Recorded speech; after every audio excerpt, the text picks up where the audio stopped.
नमस्कार साथियों, स्वागत है आपका अपने ही पसंदीदा YouTube चैनल वीरू एकेडमी पर। डियर, बात करेंगे उत्तर प्रदेश में। आज आपने देखा कि नई प्राथमिक स्तर की शिक्षक भर्ती के लिए ट्विटर पर एक बड़ा कैंपेन किया गया। क्या उसका असर देखने को मिला है? क्या उत्तर प्रदेश में जो नई प्राथमिक स्तर की शिक्षक भर्ती है अब वो सुप्रीम कोर्ट के रास्ते से होकर के आएगी? बात करेंगे उत्तर प्रदेश की 69,000 शिक्षक भर्ती मामले पर सुप्रीम कोर्ट से एक बड़ी अपडेट आ रही है, उस पर भी चर्चा करेंगे। लेकिन जितने लोग चैनल पर पहली बार जुड़ रहे हैं, सब्सक्राइब कर लीजिएगा, वीडियो को दोस्तों के साथ जरूर शेयर कीजिएगा। इस चैनल पर आपको सबसे पहले सटीक ऑथेंटिक अपडेट लगातार प्रोवाइड कराती जा रहेगी। डियर, आपकी स्क्रीन पर पहली अपडेट आप देख सकते हैं।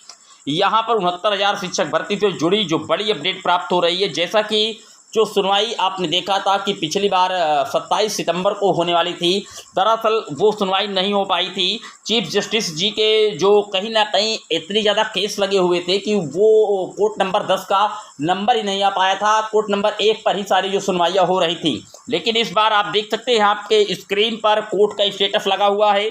इसकी जो सुनवाई है 15/10/2024 को फिक्स की गई है, 15 अक्टूबर को। लेकिन जो सबसे बड़ा अचीवमेंट इस बार किया गया है वो आप देख सकते हैं। यहाँ पर लिखा हुआ है विद इन फर्स्ट 2 आइटम, यानी कि इस केस को पहले ही जो 2 आइटम होंगे जो कि माननीय सुप्रीम कोर्ट पे सुनवाई होगी, पहले ही टॉप 2 में रख दिया गया है। तो आप देख सकते हैं इस बार इस केस को पूरी तरीके से फाइनल किया जाएगा माननीय सुप्रीम कोर्ट में। पूरी तरीके से आप समझ सकते हैं कि टॉप 2 पर रखा गया है, यानी कि सीरियल नंबर 2 पर ही इन केस को सुन लिया जाएगा, चाहे टॉप 1 में या टॉप 2 में। यहाँ पर आप जानते हैं कि उत्तर प्रदेश की इस 69,000 शिक्षक भर्ती में कई बड़े विवाद है, लेकिन जिस विवाद को लेकर के मामला सुप्रीम कोर्ट पहुंचा हुआ है उसको मैं आपको बताए दे रहा हूं सरसरी नजर से।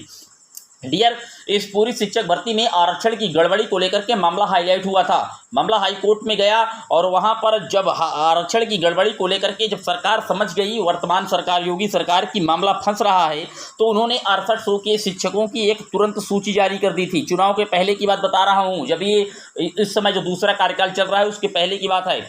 जब 6800 आरक्षण की गड़बड़ी को लेकर के नई शिक्षकों की चयन सूची जारी की गई, तो इस चयन सूची को चैलेंज कर दिया गया हाई कोर्ट में कि कुछ अभ्यर्थियों के द्वारा। वहां पर हाई कोर्ट ने इस चयन सूची को रद्द करने का आदेश दे दिया सिंगल बेंच के द्वारा, इलाहाबाद हाई कोर्ट ने। उसके बाद मामले को डबल बेंच पहुंचाया गया, जहां पर डबल बेंच ने इसको तो रद्द किया ही, साथ ही उन्होंने पूरी चयन सूची को नए सिरे से बनाने का आदेश दे दिया और 2 माह का समय दिया कि पूरी शिक्षक भर्ती को रिविजिट करके जो गड़बड़ियां हुई आरक्षण की उनको सुधारिए, और जो आरक्षण के छात्र रिजर्वेशन कैटेगरी के जो छात्र बाहर हैं उनको अंदर लीजिए, और जो गलत तरीके से चयनित हुए हैं उनको बाहर कीजिए। यह आपका विषय है। साफ तौर पर यही हाई कोर्ट की वर्डिंग हो गई। अब मामला ये हुआ कि जब अब वो अनारक्षित वर्ग के अभ्यर्थी समझ गए कि हमको हटना पड़ जाएगा, क्योंकि जो गड़बड़ी है वो रिजर्वेशंस को लेकर के है, तो अनारक्षित यानी कि जो जनरल वर्ग के कैंडिडेट हैं उन्होंने मामले को सुप्रीम कोर्ट में खींच दिया।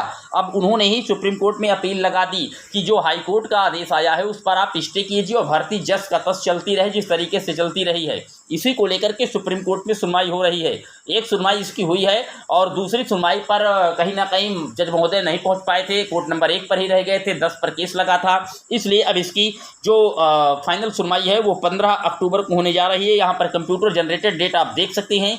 चीफ जस्टिस जी की अध्यक्षता में 3 जजों के बेंच पर मामले को कहीं ना कहीं ट्रांसफर किया गया है। अब देखने वाली बात यह होगी कि इस पूरी शिक्षक भर्ती पर क्या होता है।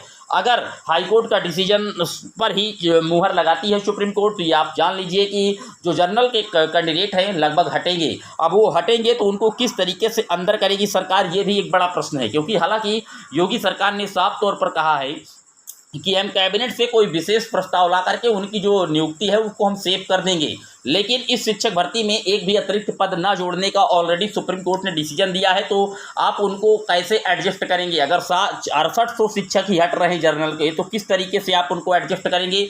जबकि आपने पहले भी 69,000 शिक्षक भर्ती कंप्लीट होने का हलफनामा खुद सर्वोच्च न्यायालय में इसी वर्तमान सरकार के द्वारा दिया गया है। कई बड़े पेज है, देखने वाली बात होगी, लेकिन आपको वेट करना होगा 15 अक्टूबर का। 15 अक्टूबर को टॉप 2 पर केस को रखा गया है। विद इन टॉप 2 में केस है, पहले या दूसरे में कभी भी इसकी सुनवाई होगी और तभी पूरी तरीके से जो मामला है वो कहीं ना कहीं क्लैरिफाई होगा। बात कर लेते हैं आज की बड़ी अपडेटों पर, आपको रूबरू करवाते हैं। जैसा कि आप जानते हैं कि शिक्षक भर्ती के लिए आज हैशटैग का इस्तेमाल किया गया ट्विटर पर, और आप देख सकते हैं कि ट्रेंडिंग पर इंडिया पर या दूसरे नंबर पर अभी भी दिखा रहा है कि शिक्षक भर्ती का जो मुद्दा है वो ट्विटर पर दूसरे नंबर पर छाया रहा। यहाँ पर आप जानते हैं कि वर्तमान समय में पिछले 6 साल से उत्तर प्रदेश में बेसिक विभाग में कोई भर्ती नहीं आई। इसको लेकर के अभ्यर्थी लगातार नाराज हैं।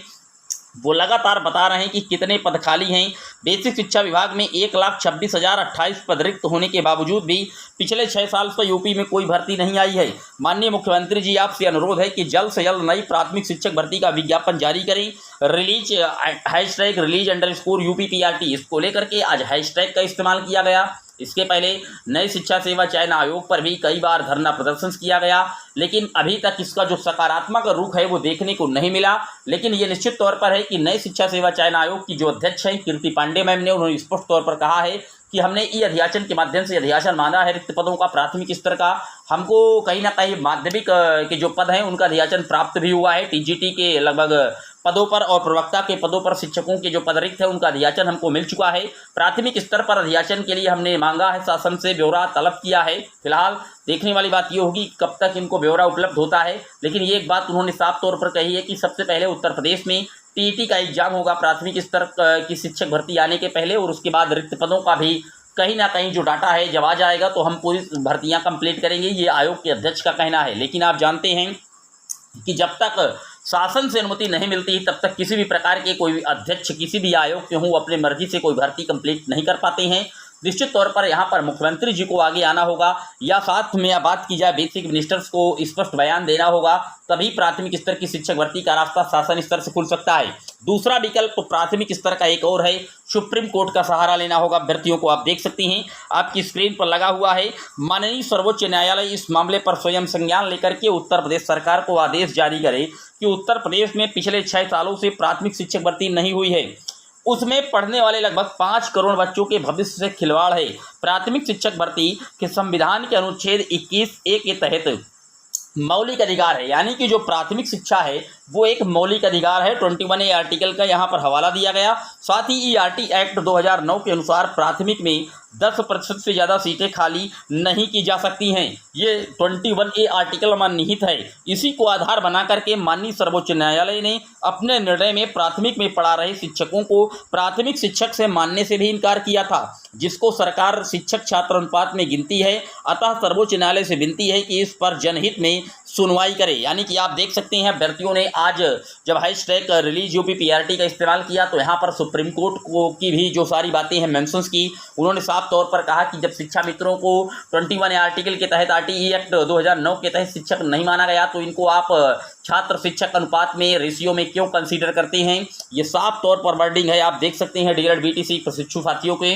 निश्चित तौर पर जो ये लाइन यहाँ पर लिखी है, अगर इसका आधार बना करके सुप्रीम कोर्ट में रिट डाली जा सकती है तो निश्चित तौर पर इसमें कुछ जो पॉजिटिव वे हैं खबरें प्राप्त हो सकती हैं। क्या सरकार आज के हैशटैग से कहीं ना कहीं बैकफुट पर आएगी और एक प्राथमिक स्तर की शिक्षक भर्ती का जल्द ही जो ई अध्याचन है वो पोर्टल पर मिलेगा, या फिर प्राथमिक स्तर की शिक्षक भर्ती के लिए माननीय सर्वोच्च न्यायालय का दरवाजा खटखटाना होगा। 21A आर्टिकल के तहत मौलिक अधिकार का हवाला देकर के RT एक्ट 2009 में चूंकि 10% से ज़्यादा सीटें आप रिक्त नहीं रख सकते हैं प्राथमिक शिक्षकों के, और साथ ही साथ मौलिक अधिकार का हनन हो रहा है छात्रों के, वहां पर पढ़ाने के लिए टीचर नहीं है। शिक्षा मित्रों को ऑलरेडी सुप्रीम कोर्ट ने दरकिनार कर रखा है कि इनको हम शिक्षक कंसीडर नहीं कर रहे हैं। उम्मीद करता हूं कि सारी चीज़ें आपको स्पष्ट हुई होंगी, और बहुत जल्द जो सूबे में पिछले 6 से 7 साल से अकाल पड़ा है प्राथमिक स्तर की शिक्षक भर्ती का, निश्चित तौर पर आप देखेंगे कि आगे आने वाले निकट भविष्य में इस पर कुछ सुखद खबरें निश्चित तौर पर मिलेंगी। पूरे वीडियो पर आपकी क्या राय है जरूर कमेंट कीजिएगा,